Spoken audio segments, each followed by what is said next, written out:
Welcome back, and now for the news in detail. We start a news bulletin from Pakistan with Prime Minister Imran Khan says India is involved in the terrorist attack on the stock exchange building in Karachi on Monday. Speaking in the parliament, Khan said India's plan to destabilize Pakistan was foiled successfully. Khan said the security agencies preempted at least 4 major attempts of terrorism, and 2 of them were around Islamabad. 3 security officials were martyred in the attack on the stock exchange compound before security forces killed all the 4 terrorists.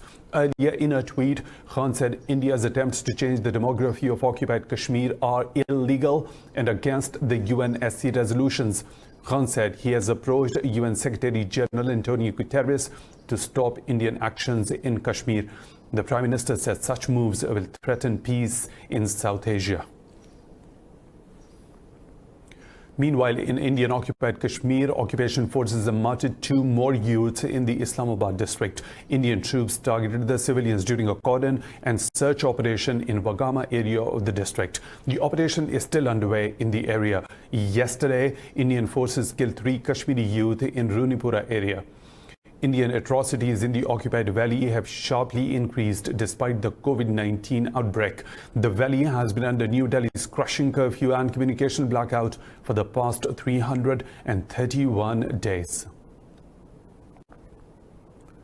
China's President Xi Jinping has signed Hong Kong's national security legislation into law. The country's top legislative body has already approved the bill that aims to tackle anti-national activities after months of protests. The legislation would make it a crime to undermine Beijing's authority in Hong Kong.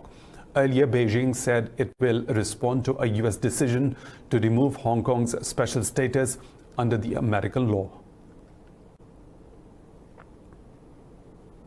Moving on, Brazil has reported 692 deaths from COVID-19 in the past 24 hours, raising the toll to over 58,000.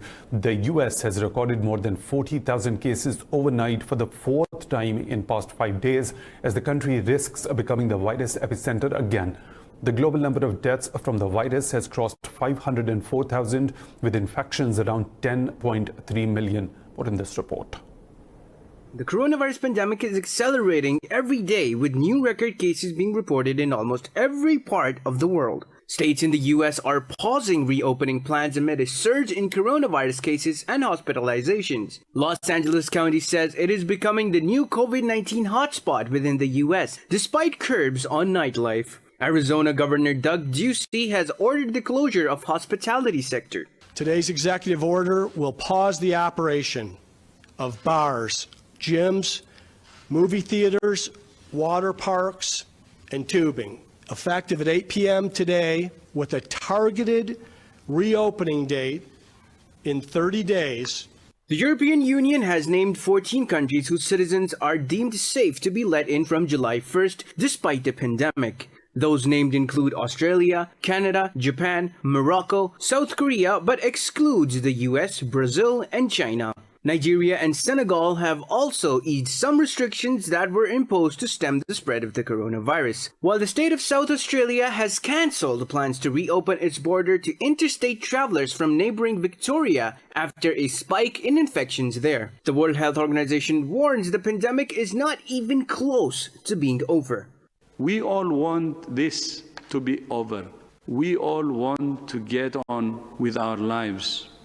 But the hard reality is, this is not even close to being over. Although many countries have made some progress, globally, the pandemic is actually speeding up.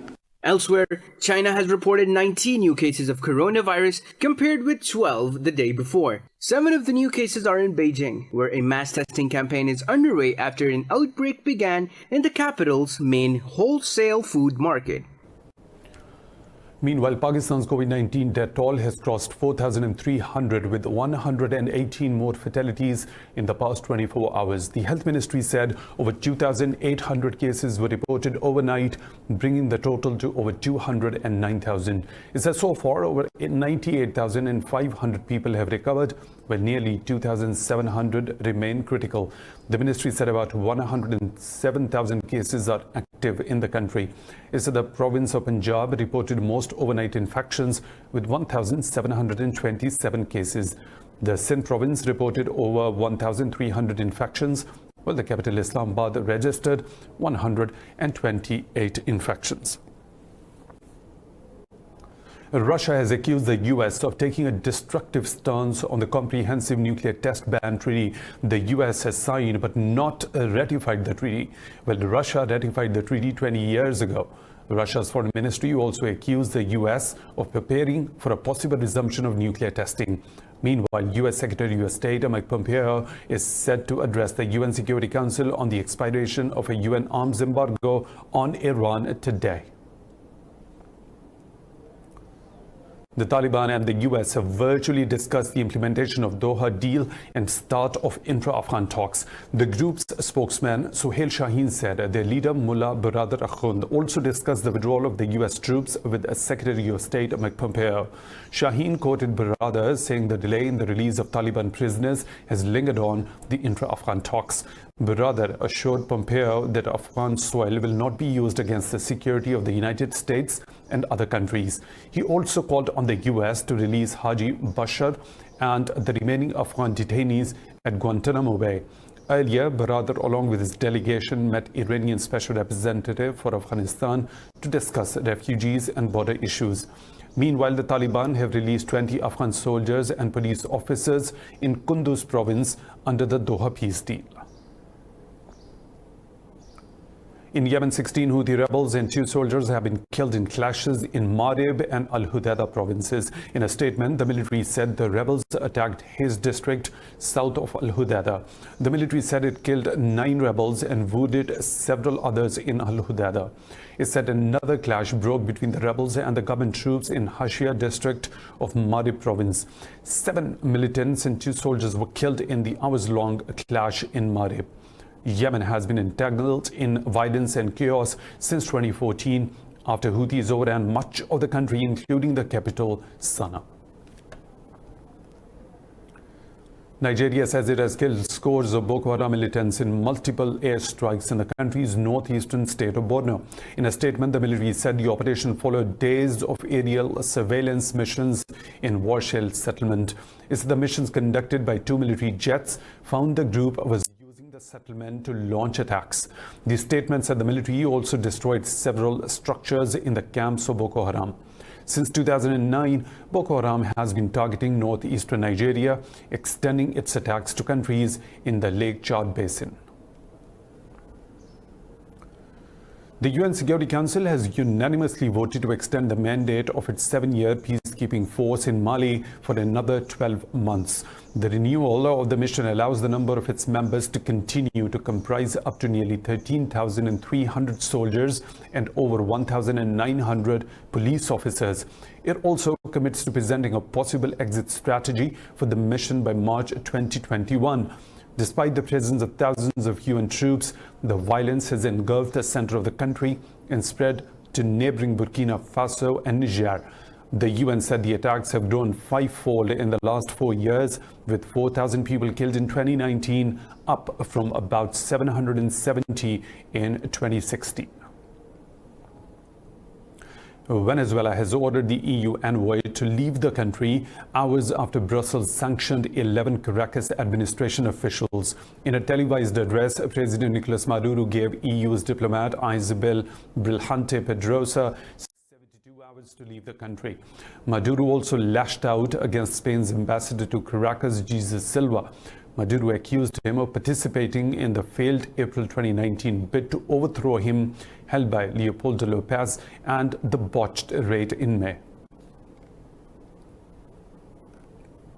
Venezuela reserves diplomatic actions against the Spanish ambassador in Venezuela for his participation in the armed incursion of Mesutto and his complicity with criminal acts that the Wall Street Journal denounced by Mr. Leopoldo Lopez. Expect news in the next few hours. Food security has lately risen to the top of national agenda in Cuba, with countless news headlines dedicated to the topic. So, the government has called on citizens to grow more of their own food. More in this report. Cuba imports roughly 2/3 of the food it consumes at a cost of around $2 billion annually. But the imports have nosedived in recent years as aid from ally Venezuela shrank following its economic implosion and U.S. embargo. The communist government has called for citizens to grow food in whatever spaces they can find, from backyards to balconies. I think it's great, but this can't happen only when we have a crisis. It has to be a way of life. Because then when we come out of the crisis, we return to consumerism, to depending on that chain. I think it's great, but it should be promoted, not just in time of crisis, but as a healthy, independent lifestyle. The coronavirus pandemic, which has paralyzed the key tourism sector, has only exacerbated the situation. When I saw the situation of the pandemic here in the country, I decided to use a part of our land to plant. The only thing I feel is that the idea came to me a little late, but since we are not doing anything in the temple, I'm going to do a short cycle of 6 months maximum. And I planted yucca, corn, chives, garlic and leek.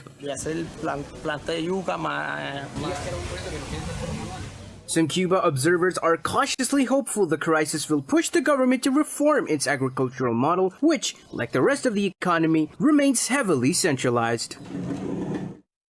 Pakistan Army has promoted a female officer to the rank of Lieutenant General, making her first to get the coveted slot. In a statement, the military's media wing said Nigar Johar has also been appointed the first Surgeon General of Pakistan Army. Belonging to the Army Medical Corps, Johar became the third woman officer to reach the rank of Major General in 2017. Her father, Colonel Qadir, had served in the Inter-Services Intelligence. Johar hails from the Panjpir area of the Sababi district in Khyber Pakhtunkhwa.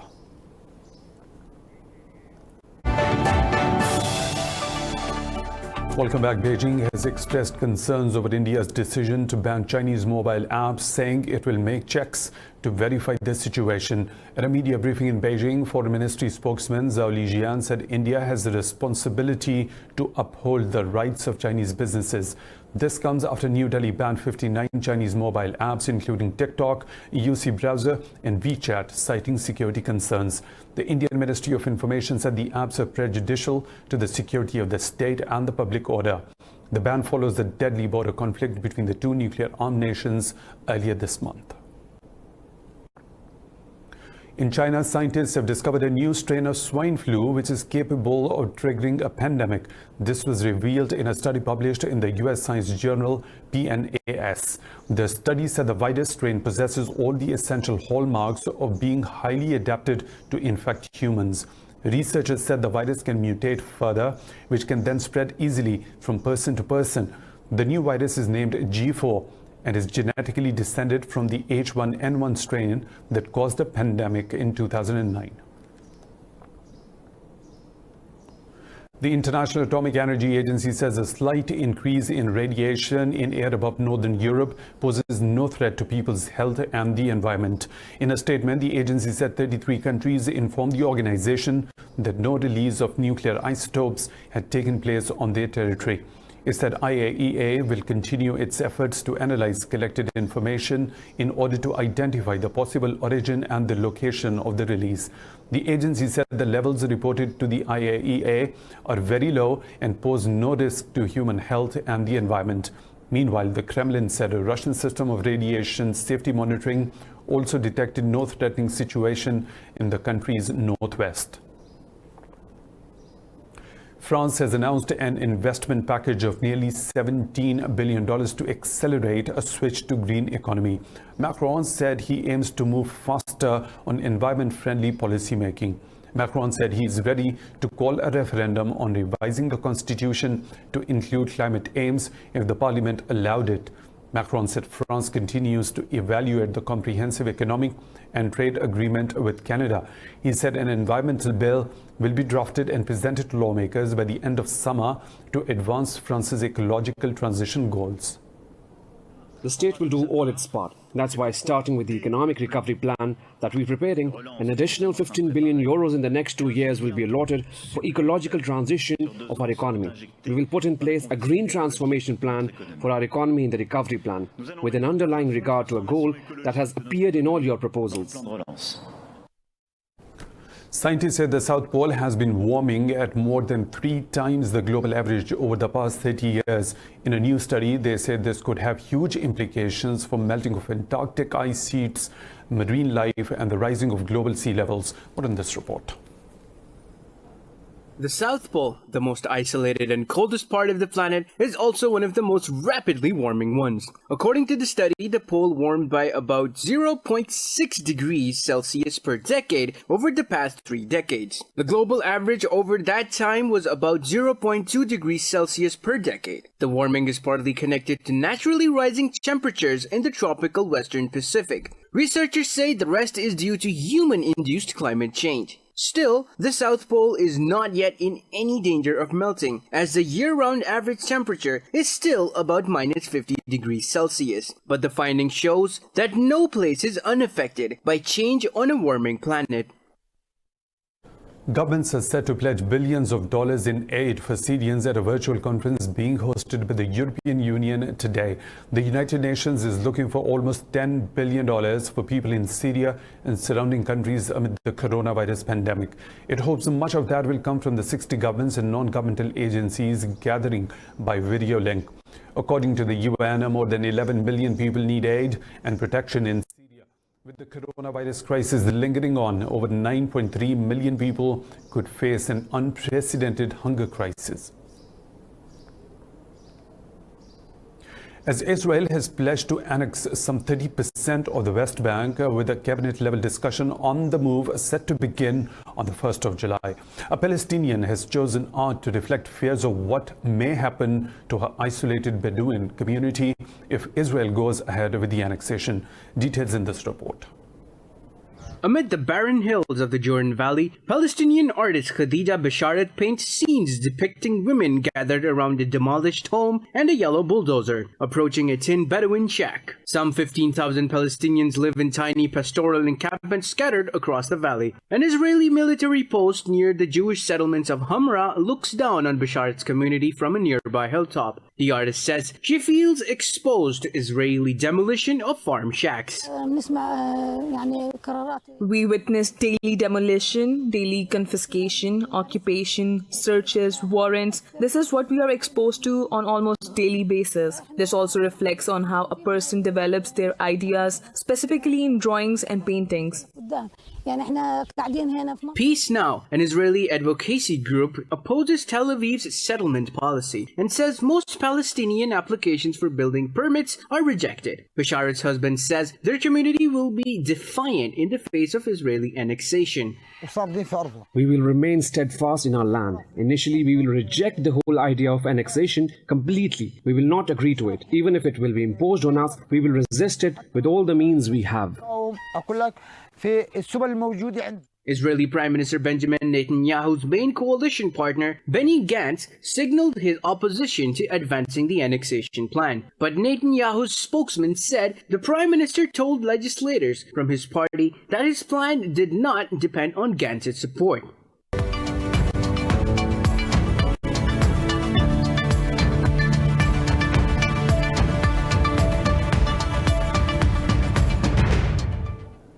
UK's energy giant BP has sold off its petrochemicals business to INEOS in a $5 billion deal. The sale follows BP's plans to sharply cut carbon emissions by 2050. In a statement, BP's chief Bernard Looney said the sale of the business, which employs 1,700 people, will come as a surprise. Looney said the proceeds from the sale will help BP to ease out capital other businesses. He said petrochemical plants attached to BP's oil refineries in Kloakirchen and Mollheim in Germany will not be sold. BP has stakes in manufacturing plants in the UK, the US, Belgium, China, Malaysia, Indonesia, Trinidad and Tobago. Boeing has begun a test flight to determine the safety of revamped 737 MAX after crashes grounded the jet worldwide last year. The flight took off from an airfield near Seattle and flew through eastern Washington state before dipping down into Oregon and eventually returning back. The U.S. Federal Aviation Administration said it will evaluate Boeing's proposed changes to the automated flight control system. It said analyze flight's maneuvers and emergency procedures to assess whether the changes meet FAA certification standards.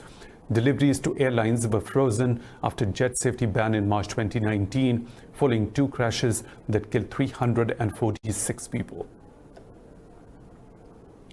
Google says it has removed misleading search ads that charge users searching for voting information or collect their personal data. A Google spokesperson says such commercials violate the company's misrepresentation policy. The spokesperson said the company is investigating how these ads got through its approval process. The spokesperson said the non-profit watchdog Tech Transparency Project identified these ads. In a report, the project said nearly a third of over 600 such ads also try to manipulate data for marketing or install deceptive browser extensions. Social media companies and online platforms are under pressure.